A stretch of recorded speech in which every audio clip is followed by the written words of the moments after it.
সরকারের নির্দেশনা অনুযায়ী যে ঈদ ঈদ পরবর্তী যে কর্মমুখী মানুষজন সড়ক পথে তার কর্মে যাচ্ছে, যে সড়ক পথে যে পরিবহনগুলো সেগুলো যেন অতিরিক্ত ভাড়া আদায় না করতে পারে, সেই কারণে আমরা বিআরটিএ নগদ নিয়ে এলো হার না মানা হার অফার।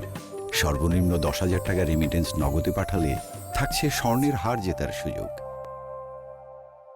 পঞ্চগড় সার্কেল ও জেলা প্রশাসন পঞ্চগড় অভিযানগুলো আমরা পরিচালনা করছি এবং এই অভিযানগুলো আমাদের সবসময় চলমান থাকবে, যেন সড়ক পথে কর্মমুখী মানুষজন সুশৃঙ্খলভাবে তার কর্মে পৌঁছাতে পারে। এই ধরনের অভিযান অব্যাহত থাকবে।